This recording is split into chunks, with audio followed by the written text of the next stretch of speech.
accidentally gets separated out of his small spaceship, accelerating in interstellar space at a constant rate of 100 meter per second square. What is the acceleration of the astronaut the instant after he is outside the spaceship? इसमें क्या है question? NCERT का है। क्या है ये question? Question जो astronaut है स्पेसशिप 100 मीटर पर सेकंड स्क्वायर से वो स्पेस के अंदर एक्सीलरेशन मोशन में चल रही होती है, अचानक से एस्ट्रोनॉट बाहर आ जाता है। पूछा हुआ है कि उसकी एक्सीलरेशन अब कितनी स्पेस में आने के बाद तो स्पेसशिप से बाहर आ गया। कौन सा फोर्स कौन लगाता है ग्रेविटेशन?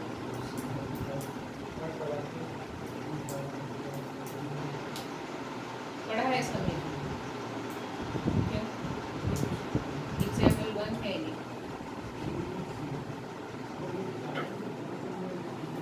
आपने पढ़ा? एक एस्ट्रोनॉट है जो स्पेसशिप से बाहर आ जाता है। स्पेसशिप का एक्सेलरेशन दिया हुआ है a is equals to 100 meter per second square। बोला है what is the acceleration of astronaut। हमें एस्ट्रोनॉट का एक्सेलरेशन निकालना है जब वो उस स्पेसशिप से बाहर आ जाता है suddenly. What is the acceleration of astronaut the instant after he is outside the spaceship? Assume that there are no nearby star to exert gravitational force on him. Spaceship में कोई एस्ट्रोनॉट था, ये spaceship का acceleration दिया हुआ है, ये astronaut spaceship से बाहर आ जाएगा। तो बोला है what is the acceleration of this. किसी भी चीज पे एक्सेलरेशन जब लगता है जब उस पर कोई फोर्स हो। जब ये एस्ट्रोनॉट स्पेसशिप से बाहर आ गया, ये किसी फोर्स से चल रहा था स्पेसशिप,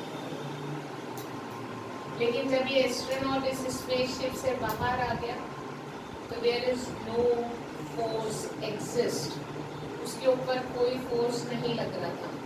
ये जो स्पेसशिप इसमें फोर्स लगाती है ना, ग्रेविटेशनल फोर्स किसी भी दो मास के बीच में लगता है, लेकिन इसका मास इतना कम है कि वो उससे बाहर आया है तो भी वो फोर्स बहुत ज़्यादा नहीं है, इसलिए इसके ऊपर कोई फोर्स नहीं है, मतलब इसके ऊपर कोई एक्सेलरेशन भी नहीं होगा।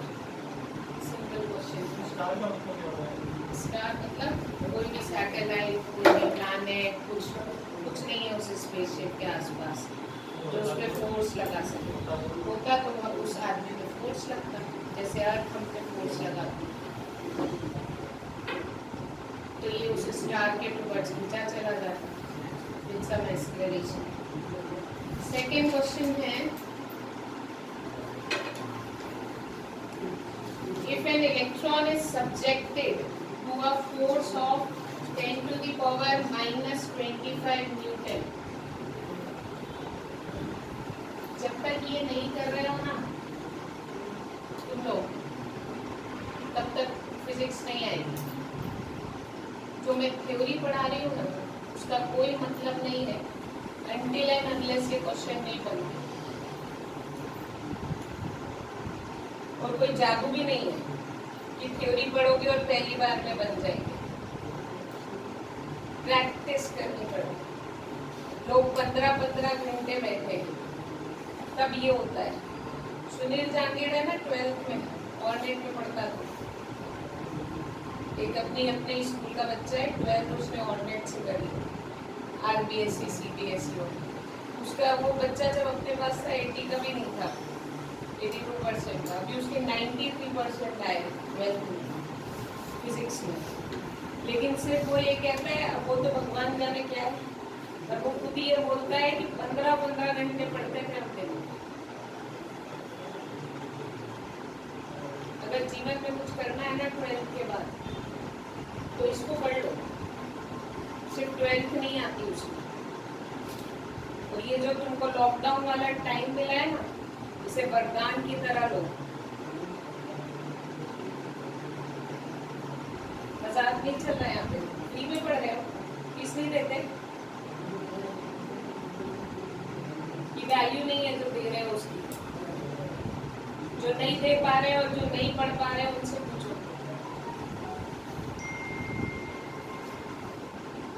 If an electron is subjected to a force of this in an X-ray machine, एक इलेक्ट्रॉन पे फोर्स लग रहा है एक्सरे मशीन में, वो फोर्स दिया हुआ है, कहीं ने तो क्वेश्चन ही नहीं देखे होंगे।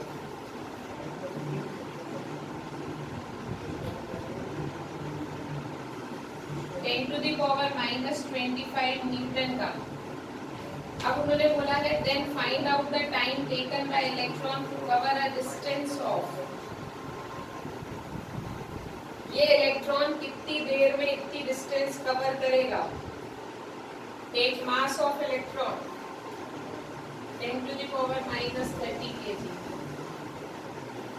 सिंपल क्वेश्चन है, क्वेश्चन में कुछ नहीं समझने जैसा नहीं है। एक इलेक्ट्रॉन है जिसके ऊपर इतना फोर्स लग रहा था, वो टी टाइम में इतना डिस्टेंस, कितने टाइम में इतना डिस्टेंस कवर करेगा जब हमको मास दिया हुआ है। F इज इक्वल्स टू होता है, तो F is equals to ma, acceleration निकाल लो। एक्सलेरेशन आएगा 10 to the power 5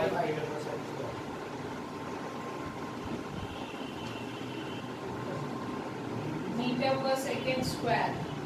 इतना एक्सलेरेशन से वो चल रहा है। बस अब हमें इक्वेशन ऑफ मोशन पता है। इक्वेशन ऑफ मोशन होती है x is equals to u plus half a t square.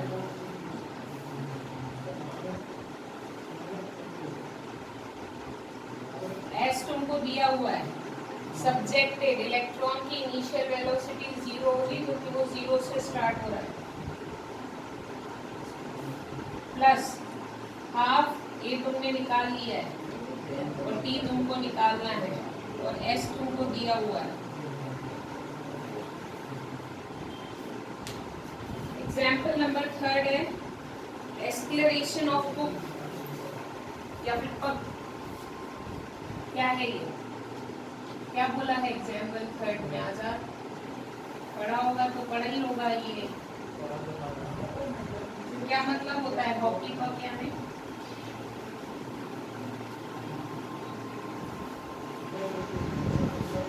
Net पे देखा होगा ना, नहीं समझ में आया होगा, फिर देखा होगा कि क्या होता है, समझने की कोशिश करी होगी, एफर्ट्स किए होंगे। क्या होता है? अच्छा, कुछ भी बोल लो। देखा तो हमने वैसे भी नहीं है।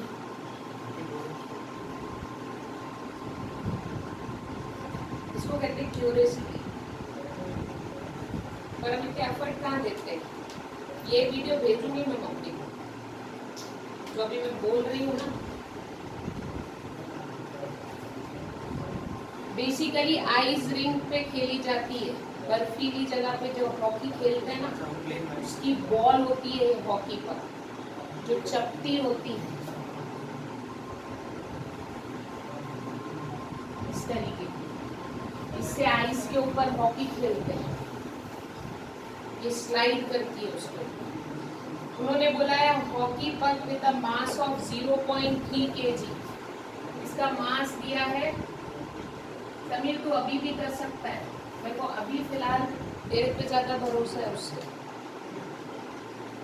लेकिन तू करता नहीं है। A hockey puck with a mass of 0.3 kg slides on the horizontal frictionless surface of an ice rink। इसके ऊपर ये फिसल रही है बर्फ की हॉरिजेंटल जमीन के ऊपर। Two forces act on the puck as shown in figure.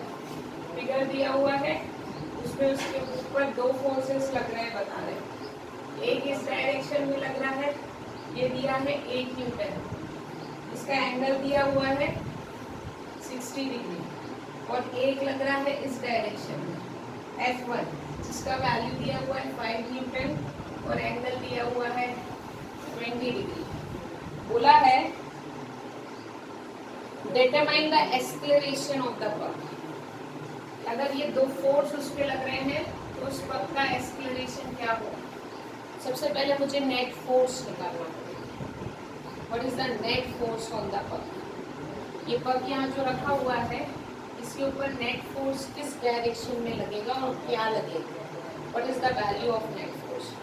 उसके लिए पहले मुझे इन दोनों फोर्सेस के कंपोनेंट्स जोड़ने पड़ेंगे, एक्स की और वाई की डायरेक्शन में.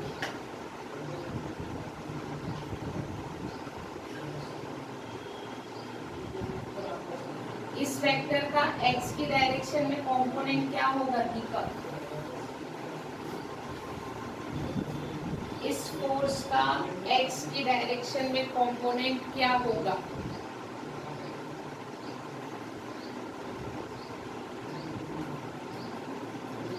What are the component of this force and this force? Banu, F2 का x की डायरेक्शन में कंपोनेंट क्या होगा? कितना होगा? What is the value of component in the direction of x? F2 का. हाँ. 60. Ravi, what is the component of F2 in the direction of x? तू तो मुझे वैल्यू बता दे पूरी बोल के.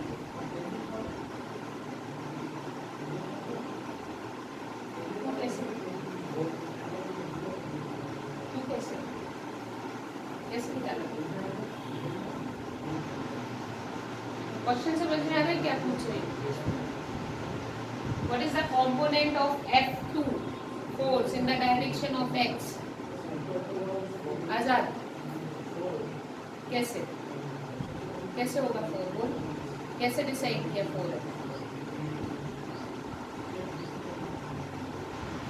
हाँ component is F2 cos 60. नहीं पता, नई बात पूछी थी, नहीं पता था तो कहाँ बोला? तो 4 बोल रहा था.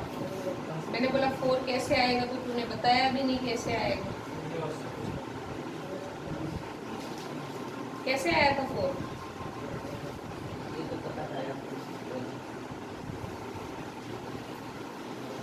What is the component of F2 in the direction of y? Bhanu. What is the component of F2 in the direction of y? F2 sin 60.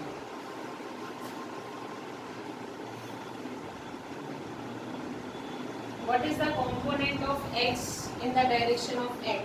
F1 का. देखो, F1 का component क्या होगा in the direction of x?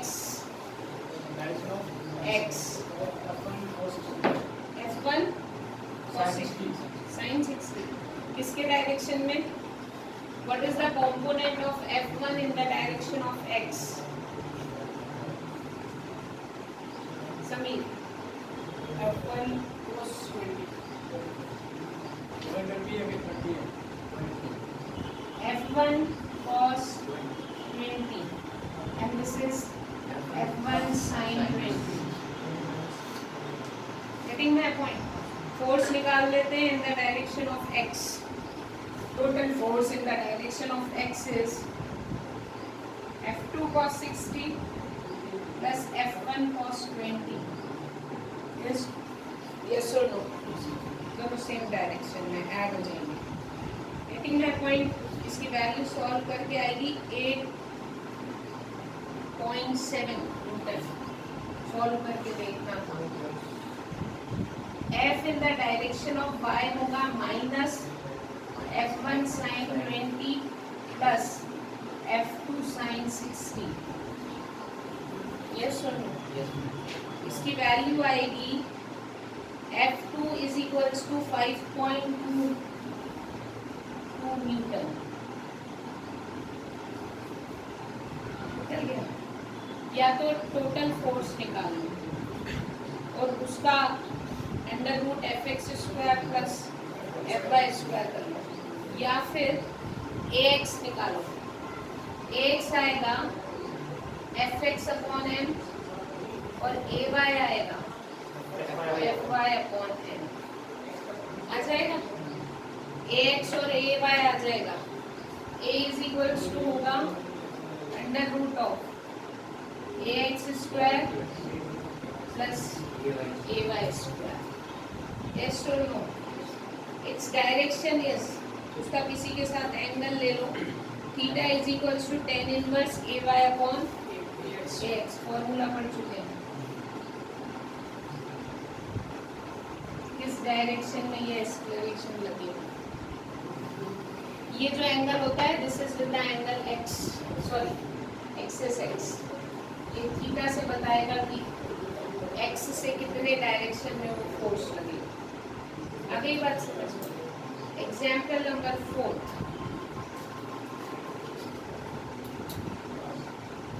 मैं ना कल ये सारे एग्जाम्पल्स कॉपी में देखूँ कैलकुलेशन के साथ। एग्जाम्पल 4 है, a force applied on an object of mass 1 kg produce an acceleration 8 metre per second square. एक कोई मास है, वो दिया हुआ है 1 kg, इसके ऊपर कोई तो भी फोर्स लग रहा है, तो इस बॉडी पे एक एक्सेलरेशन आ रहा है, वो दिया हुआ है 8 मीटर पर सेकेंड स्क्वायर का। When a force of the same magnitude is applied to a cartoon of ice cream of mass 2 m2, ये कोई दूसरा है, उस पर अगर सेम फोर्स लग रहा है तो उन्होंने बोला है it produce an acceleration of 12 metre per second square का। तो बोला है what is the mass of the carton of ice cream and magnitude of force. तुमको F और M2 निकालना है। सिंपल क्वेश्चन में हो जाएगा, मतलब कोई अंडरस्टैंडिंग प्रॉब्लम नहीं है, पढ़ोगे तो आ जाएगा। ठीक है, कर लोगे कि बताऊं? मुझे सॉल्यूशन तो बुक में दे ही रखा है, समझने की देरी है। क्वेश्चन मैंने समझाया है क्या पूछा है। आखिरी बात समझो। एग्जाम्पल नंबर 5,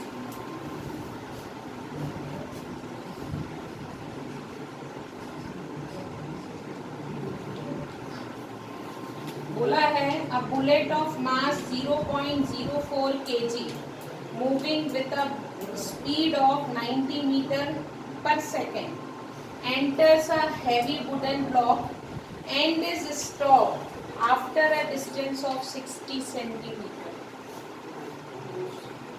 एक वुडन का ब्लॉक है, इस पे एक बुलेट आ रही है, वो बुलेट की स्पीड दी हुई है 90 मीटर पर सेकेंड। मतलब जब वो इसमें घुसी होगी इस वुडन ब्लॉक में, तो उसकी स्पीड थी 90 मीटर पर सेकेंड की, और इस बुलेट का मास था 0.0 kg। जैसे ही ये बुलेट आके उस लकड़ी के उसमें घुसी, वो लकड़ी का वुड आगे खसका और उसने कितना डिस्टेंस ट्रैवल किया? 60 सेंटीमीटर का।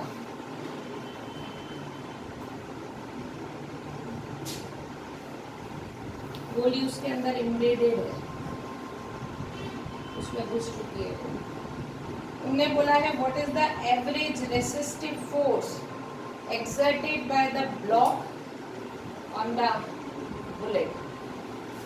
ब्लॉक कितना रेसिस्टिव फोर्स लगाएगी किस पे?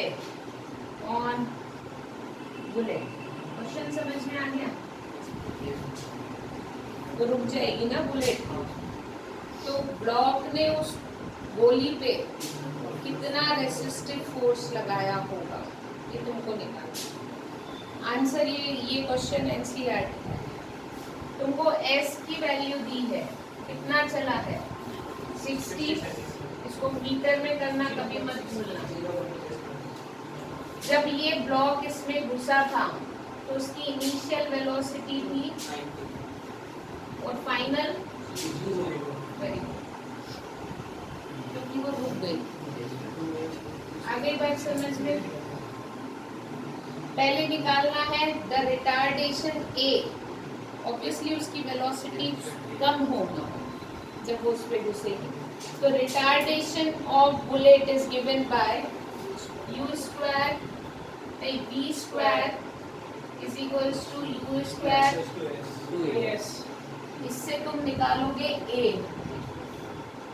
माइनस में आएगा, मतलब रिटार्डेशन है। नेगेटिव एक्सीलरेशन मतलब रिटार्डेशन होता है, इसकी कुछ तो भी वैल्यू आएगी। आ गई। बोला है the retarding force is what F is equals to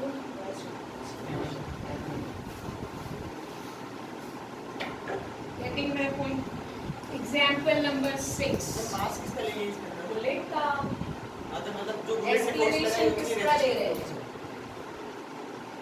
acceleration किसका लिया है? बुलेट का। मास किसका है? मतलब ब्लॉक में जितनी बुलेट ने फोर्स लगाई उतनी ब्लॉक में आप ब्लॉक तो कोई काम कर ही नहीं रहा, पूरा क्वेश्चन बुलेट का ही है। वो तो सिर्फ ये बताया है कि ब्लॉक में घुसने के बाद उस बुलेट में कितना डिस्टेंस ट्रैवल किया, वो तो सिर्फ कंफ्यूज करने के लिए। ब्लॉक तो वहाँ पे सिर्फ उसको रोकने का काम करता है। क्वेश्चन पूरा बुलेट पे है। बुलेट की इनिशियल वेलोसिटी थी, बुलेट पे एक फोर्स लगा, चाहे ब्रेक मान लो ब्लॉक की जगह, बुलेट पे एक ब्रेक लगाया, ब्रेक लगाने के बाद वो 60 सेंटीमीटर चला, फिर जाके वो रुक गया। तो बोलो कितना एक्सीलरेशन, कितना फोर्स ब्रेक ने उस पे लगाया, रिटार्डिंग फोर्स, ताकि वो रुक जाए।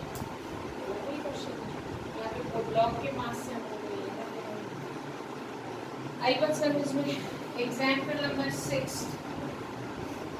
बोला है the motion of a particle of mass m is described by, एक मास m के पार्टिकल है, उसका मास m है, उसके मोशन को डिस्क्राइब कर रही है एक equation y is equals to ut plus half gt square। बोला है find the force acting on the particle, क्योंकि एक्सीलरेशन लग रहा है g, तो उस पर फोर्स होगा। तो बोला है वो फोर्स की वैल्यू क्या होगी। ये तुमको डिस्प्लेसमेंट की इक्वेशन दी है, s इज इक्वल्स टू, ये इक्वेशन इस m मास के पार्टिकल का डिस्टेंस इक्वेशन है। पहले इस इक्वेशन से वेलोसिटी का इक्वेशन निकालोगे, कैसे निकलेगा? डिस्टेंस की इक्वेशन से वेलोसिटी कैसे बनता है? डिफरेंशिएशन। तो इसकी वेलोसिटी की इक्वेशन आएगी बाय dy बाय dt आ जाएगी। वेलोसिटी की इक्वेशन यहाँ पे आएगी u प्लस gt,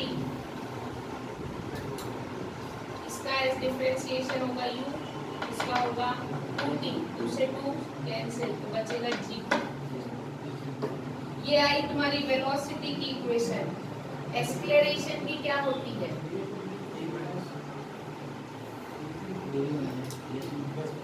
तो ये आएगा तुम्हारा, मतलब उसके ऊपर कितना एक्सीलरेशन लग रहा है, तो फोर्स कितना होगा।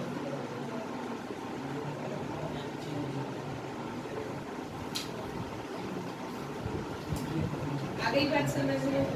Next question, u plus gt का डिफरेंशिएशन g कैसे आया? u plus gt तो कांस्टेंट है, u का 0, gt का, ये बहुत सारा क्वेश्चन। एग्जाम्पल 7 बोला है a batsman hits back a ball straight in the direction of bowler without changing its initial speed। उसने बोला एक बॉलर ने गेंद मारी, बैट्समैन ने उसी की तरफ वो वापस फेंकी, इनिशियल वेलोसिटी उसकी बदली नहीं थी, मतलब फाइनल भी If mass of the ball is 0.15 kg, determine the impulse. Impulse होता है change in momentum. Impulse imparted to the ball. तो बेसिकली तुम लोगों को पता होना चाहिए m इज इक्वल्स टू हमको दिया हुआ है 0.15 kg. ऑब्वियसली फाइनल वेलोसिटी भी उतनी ही है जितनी, लेकिन दोनों का डायरेक्शन यू आ रही थी, बी जा रही है. Getting my point? ओके. उन्होंने बोला है इम्पल्स इम्पार्टेड, तो पहले निकालते हैं change in momentum. Change in momentum यानी होता है mv minus final momentum minus initial v2 minus m common आ जाएगा, आ जाएगा वैल्यू p और u की वैल्यू रखोगे p2 माइनस p1 आ जाएगा, और ये ही होता है impulse. Yes impulse. What is the impulse imparted? मतलब उसकी बॉल के मोशन में कितना, उसके इफेक्ट में कितना चेंज आया जब बॉल मार दी उसने. तो after hitting the ball what is the impulse imparted to the ball. तो वो इम्पार्टेंट मतलब बॉल पे कितना इम्पल्स, कितना इफेक्ट हुआ उस मोशन का, उस डेल्टी टाइम में जो फोर्स लगा उस फोर्स से उसमें कितना इफेक्ट आया, that is what is impulse. वो अपन निकालते हैं चेंज इन मोमेंटम से. जब भी इम्पल्स इम्पार्टेड पूछते हैं तो that is equals to change in momentum. कल मैंने फॉर्मूला बताया था इम्पल्स का. F इज इक्वल्स टू, देखो F dt, force into time is impulse. Yes or no?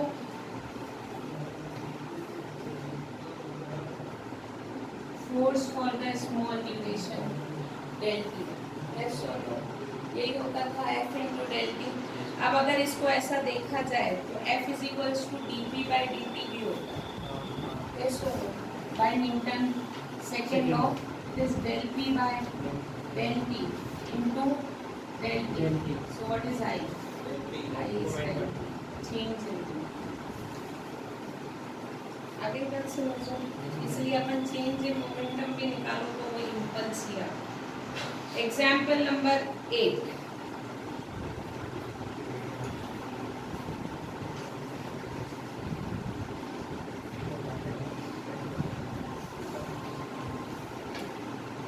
वैसे मुझको ये कराना नहीं चाहिए.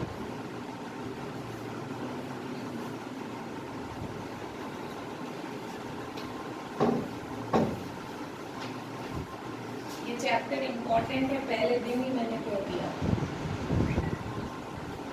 एग्जाम्पल नंबर 8 बोला है consider a ball falling from a height of 2 metre and rebounding to a height of 0.5 metre. एक बॉल है जो ऊपर से गिरी है, कितनी हाइट चली है, सॉरी 2 मीटर, और यहाँ से टकराने के बाद वो फिर ऊपर आई. कितना डिस्टेंस चली है, 0.5 metre. P Q R S बोला है if the mass of the ball is 60 gram,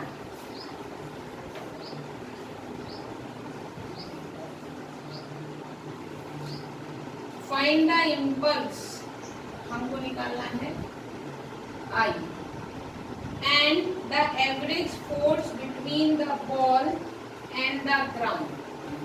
Force between ball and ground. जब उसने बॉल को टच किया था इस टाइम, तब क्या फोर्स उस पे लगा था, किसने लगाया था, ग्राउंड ने बॉल पे कितना फोर्स लगाया.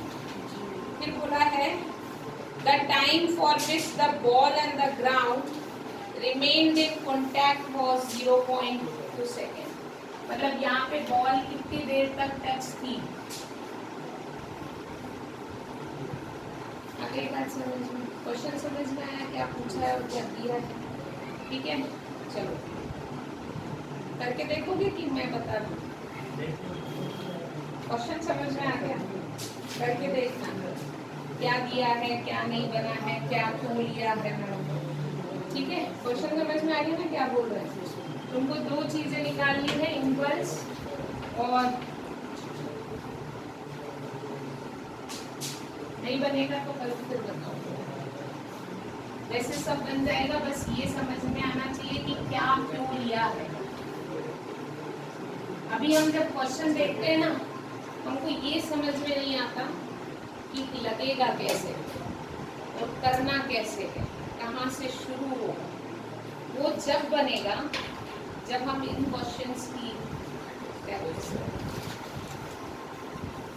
एग्जाम्पल नंबर 9, जैसे मुझे आज आगे का भी पढ़ाना था, ठीक है। एग्जाम्पल नंबर 9 एनसीईआरटी का है।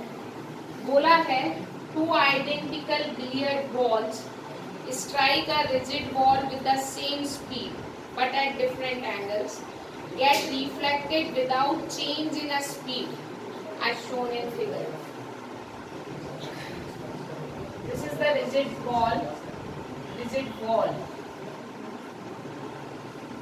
इस बॉल पे बॉल इंसिडेंट हो रही है, जितनी वेलोसिटी से गई है उतनी ही वेलोसिटी से वापस आई है पहले केस में।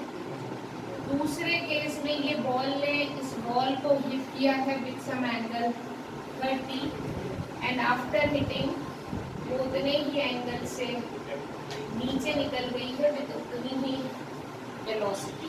बोला है ये question, what is the direction of the force on the ball due to each ball. उनको दोनों केस में force on ball because of ball लिखा, डायरेक्शन बॉल दीवार पर किस डायरेक्शन में फोर्स लगाए।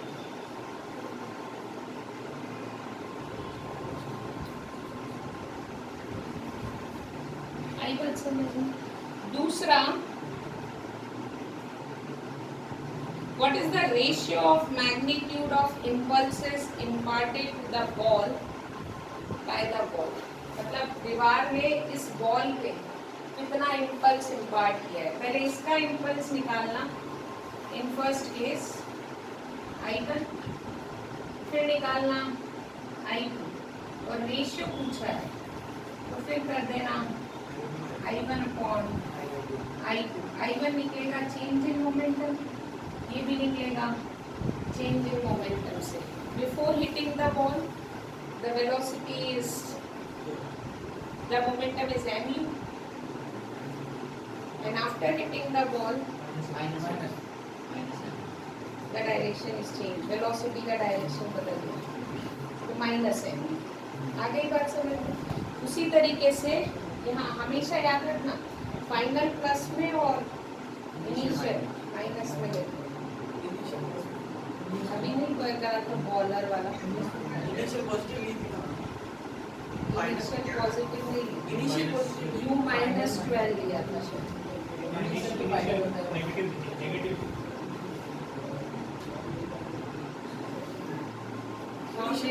इनिशियल नेगेटिव क्यों नहीं?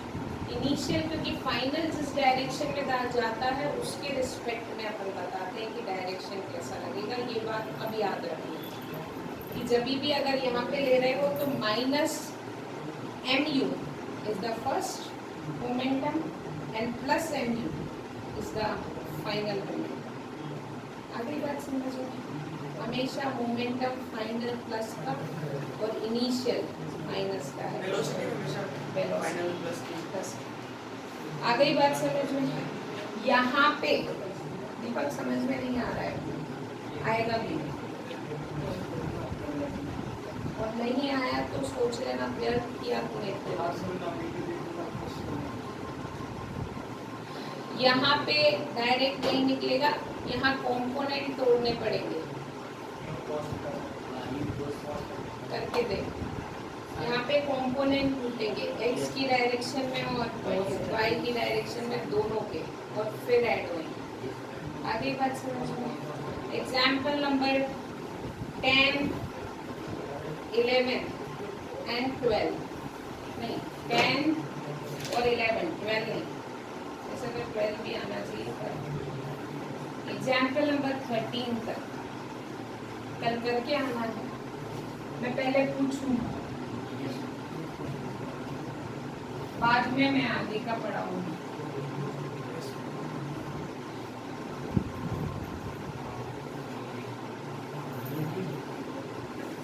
ऑल इन वन की 13 क्वेश्चन बाय हार्ट हो जाने चाहिए।